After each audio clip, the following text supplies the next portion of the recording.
말씀은 누가복음 13장 22절에서 30절까지 말씀을 우리 한 목소리로 합독하시겠습니다. 시작. 예수께서 각 성 각 촌으로 다니사 가르치시며 예루살렘으로 여행하시더니 혹이 여짜오되 주여 구원을 얻는 자가 적으니까 저에게 이르시되 좁은 문으로 들어가기를 힘쓰라. 내가 너에게 이르노니 들어가기를 구하여도 못하는 자가 많으리라. 집주인이 일어나 문을 한번 닫은 후에 너희가 밖에 서서 문을 두드리며 주여 열어주소서 하면 저가 대답하여 가로되 나는 너희가 어디로서 온 자인지 알지 못하노라 하리니 그때 너희가 말하되 우리는 주 앞에서 먹고 마셨으며 주는 또한 우리 길거리에서 가르치셨나이다 하나 저가 너희에게 일러 가로되 나는 너희가 어디로서 왔는지 알지 못하느라 행악하는 모든 자들아 나를 떠나가라 하리라. 너희가 아브라함과 이삭과 야곱과 모든 선자는 하나님 나라에 있고 오직 너희는 밖에 쫓겨난 것을 볼 때 거기서 슬피 울며 이를 갈미 있으리라. 사람이 동서남북으로부터 와서 하나님의 나라의 잔치에 참여하리니 보라 나중된 자로서 먼저 될 자도 있고 먼저 된 자로서 나중될 자도 있느니라 하시더라. 아멘. 자, 생명으로 들어가는 문은 좁은 문입니다. 자, 이번 시간하고 다음 시간에 걸쳐서는 제가 이제 주님을 만나고 난 좀 그런 카이로스의 그런 역사 그와 함께 이제 오늘까지 신앙생활을 하면서 목회자로 오면서 좀 믿음의 법칙에 대해서 정리한 이런 부분에 대해서 말씀을 드리고자 합니다. 어떤 면에서는 굉장히 좀 중요한 말씀이기도 합니다. 지금이라도 이런 확실한 정리를 하고 우리 사랑하는 성도님들에게 참 이렇게 분명하게 복음을 전할 수 있도록 하신 좀 하나님 얼마나 감사한지 모릅니다. 사람이 지혜가 있어 이것을 정리할 수 있는 것도 아니고 능력이 있어서 정리할 수 있는 것도 아니고 오직 하나님께서 돕지 않는다면 성령께서 열어주지 않는다면 정리를 할 수 없는 것이죠. 기독교인이면서도 기독교인으로서의 자부심과 확신을 갖지 못하는 그 이유는 살아계신 하나님과 확실한 만남과 그 임재를 경험하지 못했기 때문입니다. 바로 저마다의 카이로스 시간을 갖지 못해서라는 것이죠. 내가 믿고 섬기는 하나님은 살아계신 하나님입니다. 그런데 말로만 살아있다고 하지 정작 그분과의 만남과 임재를 경험하지 못하고 신앙생활을 하고 있다는 것입니다. 기독교는 확실한 생명의 경험을 통해 아는 신앙이 바로 기독교입니다. 누구든지 하나님을 만나기 위해서 주님을 찾으면 하나님 분명히 만나 주신다고 말씀해 주셨고 너희가 구하면 구하는 대로 얻을 것이고 정말 두드리는 대로 열리게 되었다라고 성경은 우리에게 말씀하고 있습니다. 오늘은 제가 오늘까지 신앙생활을 오면서 정리한 믿음의 법칙에 대해서 말씀을 드리고자 합니다. 이것은 생명으로 들어가기까지의 신앙의 여정을 말씀드리는 그런 면에서 매우 중요하고 마음에 새겨야 될 참 그런 것들입니다. 본문에서도 보니까 좁은 문으로 들어가기를 구하여도 들어가지 못하는 자가 많으리라고 말씀해 주고 있지 않습니까? 왜 그렇습니까? 몰라서 들어가지 못하는 것이죠. 몰라서 들어가지 못하고 있습니다. 들어가기를 원하지만 어떻게 들어가는지를 알지 못하고 있다는 것입니다. 자, 제가 좀 예수를 믿게 된 동기는 우리 성도님들에게 여러 번 그 말씀을 드렸지만 우선 때가 이르렀기 때문입니다. 인간적으로는 가정 사정 때문이었습니다. 제 나이 30에 예수 그리스도를 정말 믿게 되었습니다. 전까지는 참 믿음이라는 이런 것을 갖지를 못했죠. 당시 그때는 우리 바로 밑에 동생인 우리 이승대 장로님은 장교로 군대 생활을 하고 있었고 그 밑에는 이제 또 일반 병으로 군대 생활을 하고 있었고 또 우리 막내 이득재 집사는 의무 경찰로 군대 생활을 하고 있었습니다. 세 사람이 모두가 군대에 나가서 나라를 지키고 있었습니다. 그리고 마지막 참 이상한 목사 사모인 여동생은 대학에 다니고 있었습니다. 며칠 전부터 힘이 없다고 하시면서 자리에 누워 계셨는 아버님 뭔가 심상치가 않습니다. 그래서 세브란스 병원에 좀 입원을 시켜드렸습니다. 어머니는 그 아버지의 간호를 좀 위해서 병원에 계셔야 됐고 저는 수시로 좀 세브란스 병원에 오고 가는 좀 그런 일들을 계속하고 있었습니다. 당시 그 저희 어머니도 암 수술을 하고 난 지 그렇게 오래되지 않아서 좀 당신 몸도 편치 않았을 그런 때였습니다. 그런데 어쩔 수 없이 아버지가 병간호를 하시느라고 병원 생활을 함께 하시고 있었죠. 어느 날 담당 의사가 저를 찾습니다. 그래서 그 담당 의사한테 가보니까 정말 아직까지 그 당뇨와 간염은 많이 호전돼서 좋아지고 있는데 하나 정말 이것이 굉장히 좀 나빠지고 있습니다. 그것이 바로 뭐냐? 계속 간이 굳어가고 있다는 것입니다. 간 경화가 계속 이루어지고 있다는 것이죠. 그럼 어떻게 이거 좀 나을 수 있는 겁니까? 물어보니까 내가 최선을 다하겠습니다.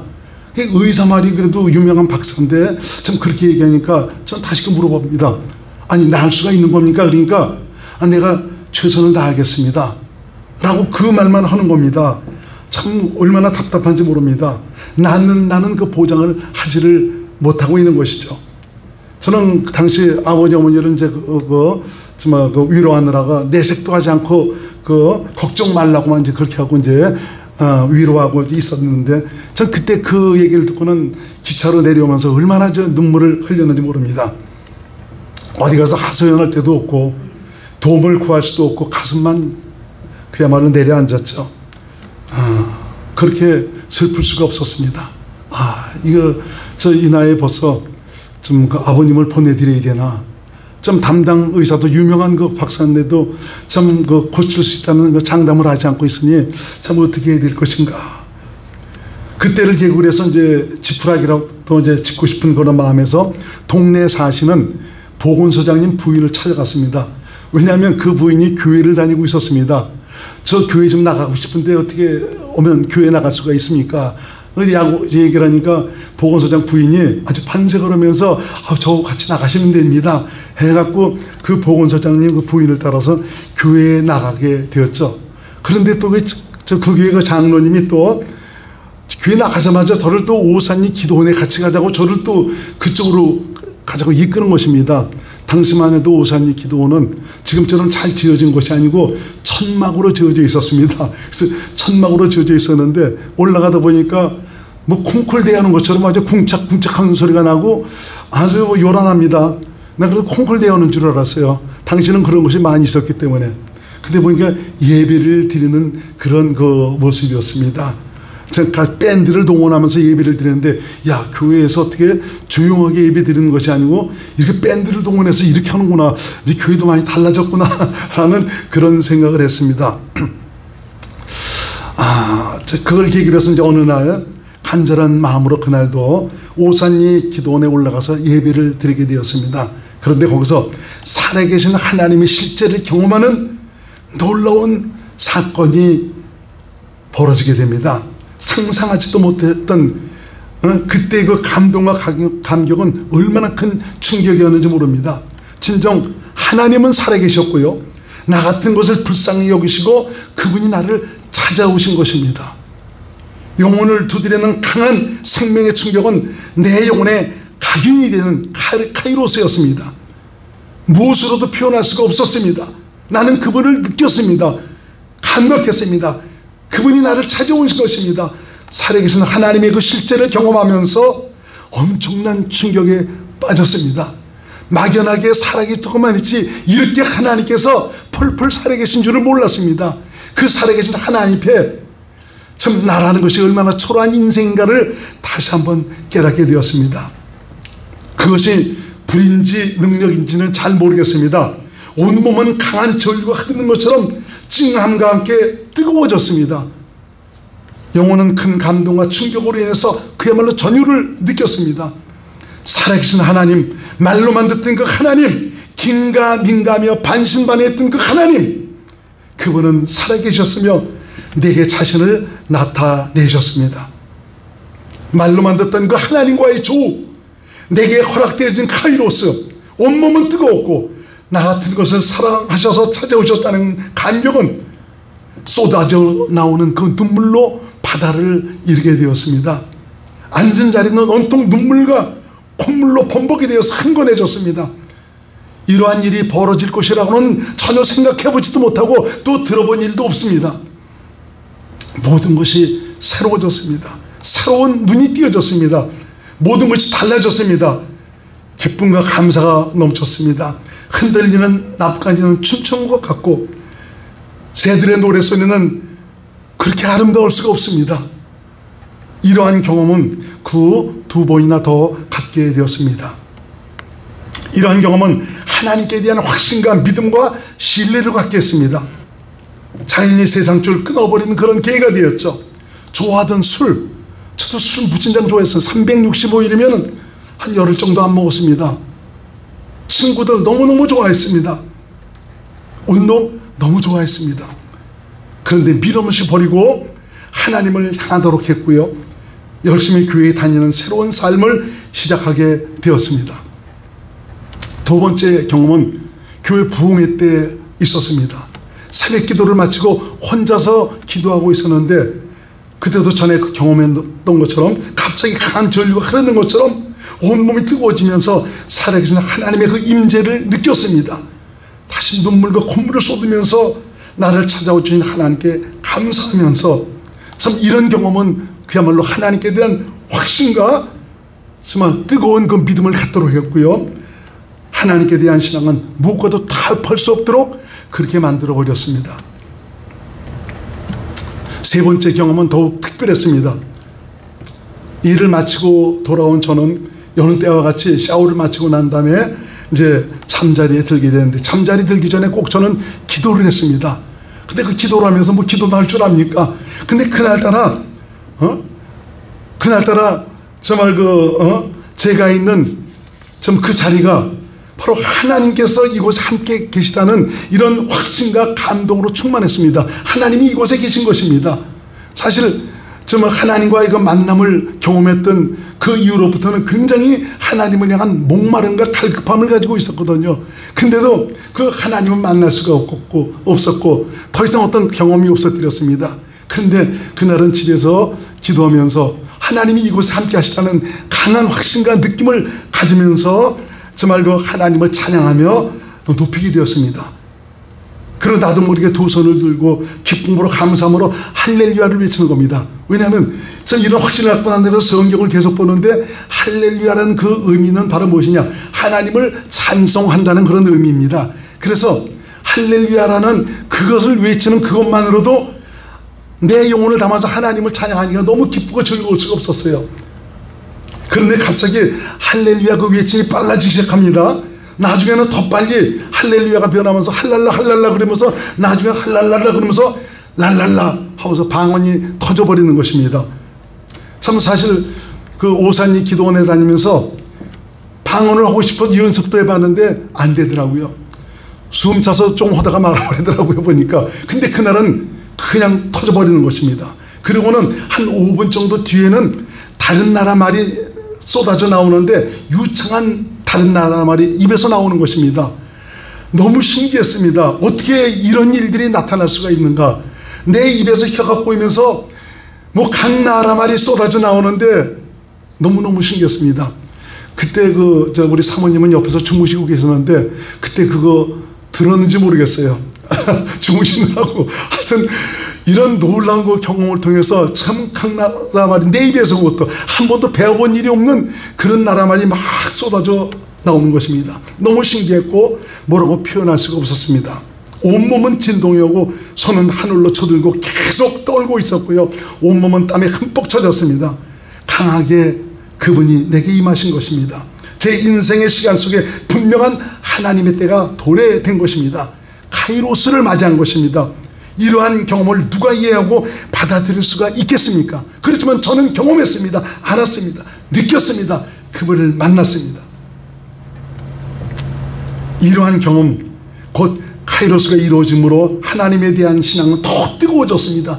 이런 살아계신 하나님의 실제를 경험했는데 여기서 무슨 말을 더 할 수가 있겠습니까? 그 살아계신 하나님 앞에 오직 그분만 바라보고 참 그분을 믿음으로 살아가는 그런 신앙을 갖게 되었죠.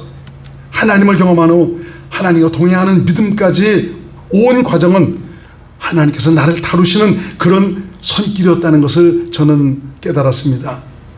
그러면 하나님의 카이로스를 경험한 후에 달라진 것이 무엇이냐? 우선 이때부터 기도 생활을 하게 됐습니다. 아주 매일같이 그것도 기도 생활이 기도 시간이 얼마나 기다려졌는지 모릅니다. 재미가 있었고요.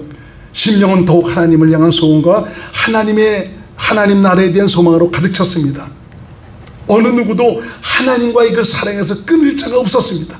양보할 수 없었고 이것은 타협할 수도 없었습니다. 하나님께서 원하신다면 어떤 것이라도 포기할 수 있게 되었습니다. 참 이런 것 때문에 어떤 면에서는 참 신앙적 독선도 갖게 되지 않았나라는 그런 생각이 듭니다. 갖가지 은사와 능력을 경험을 했습니다. 기도할 때마다 그 충만한 역사와 함께 은사와 능력이 임하기 시작했습니다. 방언을 하고 예언을 하고 능력이 임하고 치유의 역사가 나타나고 귀신을 쫓고 어떤 지혜의 말씀이 지식의 말씀의 은사를 통해서 갖가지 영에 속한 신령한 이런 부분들을 깨닫게 되었습니다. 이러한 경험은 목회자가 되고 나눈 사역 속에서 많이 사용을 할 수가 있게 되었습니다. 그리고 그 후는 하나님과의 만남과 능력을 받기 위해서 더욱 하나님을 찾고 구하는 참 이런 믿음이 되었습니다. 어떻게 하면 또 하나님을 기쁘시게 할 수 있나? 어떻게 하면 하나님의 뜻대로 살 수 있나? 그리고 또 말씀대로 살기 위해서 변화받기 위해서 내 이런 모습으로는 안 되지. 더 변화를 받아야지. 더 거룩해져야지. 이것 때문에 자기를 이기기 위한 좀 싸움을 얼마나 했는지 모릅니다. 예배도 어떻게 하면 하나님께서 기뻐하시고 원하시는 예배를 드릴 수 있나? 바로 예배의 성공을 위해서 스스로 뭔가 준비하며 최선을 다했습니다. 이런 예배의 성공에서 정말 캐나다도 갔다 오고 미국도 갔다 오고 그랬죠. 정말 그 하나님께서 정말 축복하시는 예배는 어떤 것인가 하고 가서 그런 것들을 경험했습니다. 대단했습니다. 하나님의 영광으로 가득 찼더랬죠. 그래서 저도 주께서 기뻐하시는 그런 예배를 드리기 위해서 사실은 이것저것 많이 준비를 하고 기도도 하고 최선을 다했습니다. 그런데 이상한 것은 이렇게 열심히 한다고 하면서도 뭔가 항상 부족합니다. 영적인 부담만 가중되는 겁니다. 이것이 아닌데 더 이렇게 해야 되는데 더 이렇게 정말 주께서 원하시는 뜻대로 내가 해야 될 텐데 그런데도 불구하고 그것이 이루어지지가 않는 것입니다. 바로 육신의 한계를 느끼기 시작하는 것입니다. 마음은 원하지만 그래서 그렇게 살아보려고 노력을 하지만 달라지지가 않는 것입니다. 변화되지 않는 것입니다. 겉으로는 거룩한 척 예수 잘 믿는 것처럼 예수님 위해서 사는 것처럼 그렇게 보이지만 실제로는 달라지지 않았습니다. 그렇게 되지도 않았습니다. 내가 내 자신을 잘 알지 않습니까? 그렇게 가려고 노력하는 것이지 실상 달라지지는 않습니다. 여전히 화를 낼 때 화를 내고 여전히 내 주장 내 의가 가득합니다. 여전히 잘못되거나 부족한 것이 있으면 위로하고 격려하고 보듬어 주기보다는 판단과 비판과 책망을 합니다. 참 그래서 우리 초창기부터 있었던 분들은 참 목사님만 의롭고 우리는 맨날 죄인 것 같다는 이런 얘기들 많이 하셨을 것입니다. 왜냐하면 제 입에서 참 더 하나님의 뜻대로 말씀대로 그래서 살아갈 수 있는 이것을 위해서 책망이 많이 나갔기 때문에 그런 것이죠. 회개하라 참 이런 것들을 강조를 하면서 마음에는 욕심이 사라지지 않죠. 음란한 마음도 어떤 생깁니다. 사랑이 없습니다. 얼굴을 봐도 형사반장 얼굴 같습니다. 거울을 통해서 제 얼굴을 보는데 어느 날 보니까 제 얼굴이 형사반장 얼굴 같습니다. 그것은 바로 율법이 나를 지배하고 있었기 때문입니다. 이러다가 이제 비로소 자신의 죽음을 깨닫고 알게 되면서 그때부터 변화가 되기 시작합니다. 그렇게 사랑하려 하고 용서하려 하고 말씀대로 살려 하고 예수님 닮기를 원했지만 되지가 않았습니다. 그런데 제가 이제 생명의 성령의 법을 하면서 내 자신의 영적 상태를 깨달으면서 하나하나 내려놓기 시작합니다. 내 열심, 내 의, 내 결단이 앞섰구나. 하나하나 내려놓게 되면서 두 손 두 발 다 들고 포기하고 주님만 바라보게 됩니다. 그러다 보니까 내 안의 자신은 이제 주님을 집중하게 됐고 내가 아니라 주님이 내 삶의 구주라는 것을 비로소 확신하게 되었습니다. 어느 날 묵상하는 가운데 주님께서 성령으로 제게 말씀을 하십니다. 얘야, 봉재야, 2000년 전 내가 십자가에 달렸을 때 너도 함께 그때 달렸잖아. 그때 나 죽을 때 너도 함께 죽었어. 이 말씀은 그야말로 내 영혼을 흔들었고요, 세차게 때렸습니다. 그때 내가 끝났구나. 머리로는 알고 있었습니다. 그렇게 설교도 했습니다. 그런데 지금 주님께서 성령으로 내게 말씀을 하시니까 비로소 2000년 전 그 시대 그 사건이 바로 나를 위한 사건이었다는 것을 생명으로 확실하게 깨닫고 알게 되었습니다. 이렇게 성령으로 깨닫게 되니까 나는 이미 끝났다는 걸 확신하고 인정하게 되었고요, 진정 주님이 나의 주가 되셨다는 것을 깨닫게 되었습니다. 이젠 주님이구나. 내가 앞서갈 이유가 없구나. 난 이미 끝났는데 내 안에 사신 주님으로 말미암아 살면 되겠구나. 맡기기 시작했습니다. 드리기 시작했습니다. 비로소 모든 것을 내려놓게 되었고 내 안에 계신 예수님을 인정하고 맡기게 되었습니다. 내가 내 삶의 주인이 아니라 예수님인 것을 확실하게 되었고요, 그 후부터는 모든 것을 주님께 맡겼습니다. 드렸습니다. 걱정하지 않았습니다. 그때부터 우리 주님께서 일하시기 시작하셨습니다. 역사하셨습니다. 주님의 구원을 경험하기 시작했습니다. 우리 집에도 갖가지 여러 가지 일들이 많이 있었습니다. 그런 것들은 돈과 결부되는 그런 일들이었기 때문에 내신 우리 사모님도 걱정이 많이 되었던 그런 때였습니다. 그런데 저는 그런 경험이 있었기 때문에 이제 주님이 나의 주가 되는 것을 알았기 때문에 여보, 걱정하지 마라. 주님이 하실 거야. 인간적으로 볼 땐 이건 너무 걱정도 하지 않고 태어난 미울 정도로 너무 신경도 안 쓰는 그런 태도가 아닌가라는 그런 생각이 들 겁니다. 근데 저는 그때 확신하고 있었기 때문에 주께서 이것들도 전부 하나하나 이끌어 가실 것이라는 이런 확신이 있었기 때문에 다 맡겼습니다. 하나님이 다 하셨습니다. 하나님께서 모든 것을 이루어 주셨습니다. 그 전까지는 열심히 주님께 기도하면서 하나님 이겁니다 도와주세요 막 그랬는데 그럴 이유가 없더라고 보니까요. 왜? 난 끝났는데 내 안에 계신 주님이 나의 주가 되시기 때문에 이분께서 하시도록 맡기기만 하면 이분이 일하실 텐데 이제 주님이 하세요. 주님 몫이 아닙니까? 라고 주님께 온전히 내어드리니까 그분께서 일하시기 시작하신 것입니다. 생명 안에서 살게 되었고 좁은 문으로 들어가 비로소 주님과 동행하는 전 이런 삶을 경험하게 되었습니다. 내가 할 수 없는 그것을 내 안에 주님이 하셨으며 주님이 앞서 행하시니까 모든 것이 하나님의 뜻대로 이루어집니다. 내가 그것 때문에 조바심 낼 필요도 없습니다. 불안해할 필요도 없습니다. 좁은 문, 생명으로 들어가는 문은 빠르게 내가 발견할 수 있는 그런 길이 아닙니다. 주님이 보여주셔야 합니다. 성령이 가르쳐 주셔야 됩니다. 그 길은 하나님에 의해서 발견될 수가 있고요, 들어갈 수 있고 경험할 수가 있습니다. 지난주에도 보니까 어떤 목사님과 같이 대화를 나누면서 참 감사한 것이 그분도 보니까 생명 안에서 살아가는 그 믿음의 단계에 들어갔다라는 참 이런 것을 보면서 저는 내심 너무너무 감사했습니다. 왜냐하면 같이 대화를 나누면 그분의 영적 상태를 알고 신앙생활을 알 수가 있는데 목사님들도 보니까 그 생명 안으로 들어가지 못한 그런 분들도 많이 있거든요. 근데 그분은 보니까 참 그 안으로 들어가 있더라고요. 그래서 너무너무 기쁘고 감사하더라고요. 그래서 사모님하고 얘기하면서 참 이런 모든 것은 참 사람이 좀 알고 싶다고 해서 알 수 있는 것도 아니고 공부해서 얻을 수 있는 것이 아니고 이건 하나님께서 보여주셔야만 된다. 하나님이 하시지 않으면 이런 것들은 어림이 없다. 그래서 사모님하고 둘이 그냥 북치고 장구치면서 얼마나 그런 얘기를 했는지 모릅니다. 그렇습니다. 하나님께서 열어주셔야 됩니다. 여러분들에게 성령으로 말미암아 생명의 길이 활짝 열리는 은혜가 있으시기를 주님의 이름으로 축원을 드리겠습니다. 내가 죽어야 예수 생명이 나타납니다.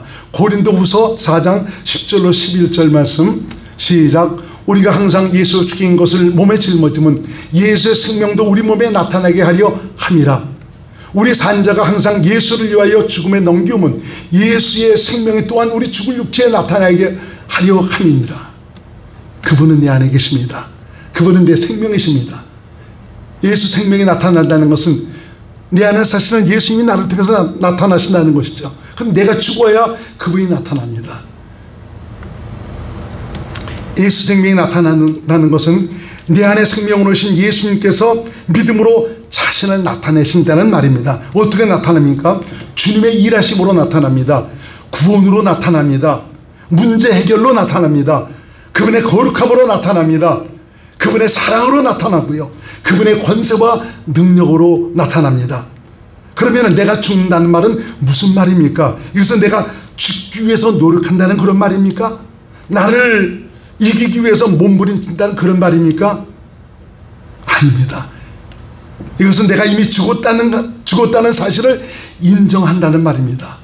나는 이미 그때 끝났다는 것을 성령으로 말미암아 깨닫고 인정할 때 비로소 자기 부인이 이루어지게 되는 것입니다. 그래서 이제는 내가 아니라 내 안에 계신 예수님이 나의 주인이라는 것을 인정하게 되고 어떤 것이라도 내가 앞서 행하지 않고 주님께 모든 것을 맡기고 드릴 수가 있게 되는 것입니다.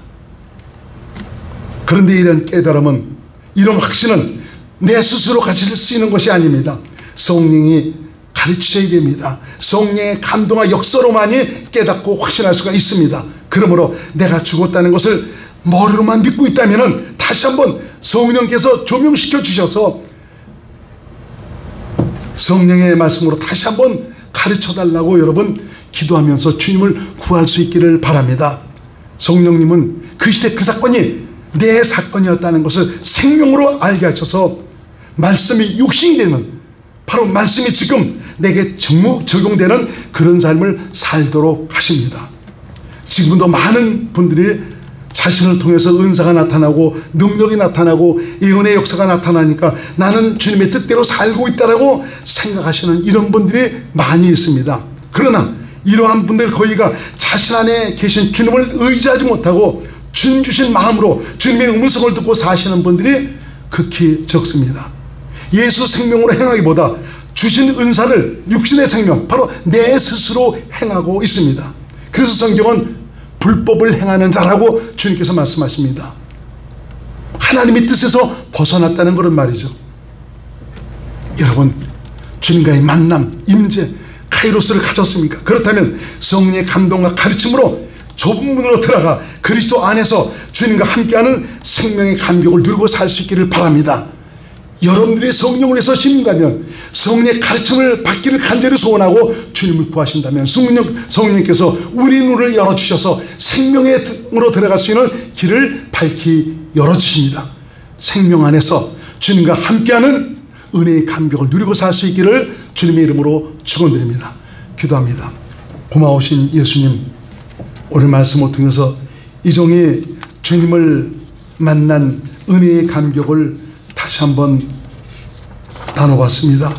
우리 주님께서 사랑하는 성도들에게 이런 저마다의 카이로스를 갖도록 하나님께서 강하게 역사하시고 축복하셔서 살아계신 하나님의 실제에 대한 확신과 믿음을 가지고 오직 주님을 바라고 살아갈 수 있도록 도와주셨고, 이제는 또 생명으로 살기 위해서는 내가 어떻게 되는가를 깨닫고 성령의 가르침과 정말 그 감동과 도우심을 따라서 오직 믿음으로 말미암아 주님과 함께하는 은혜의 감격을 누리고 살아가는, 바로 이 땅에서 천국을 사는 귀한 믿음의 사람들이 될 수 있도록 인도하여 주옵소서.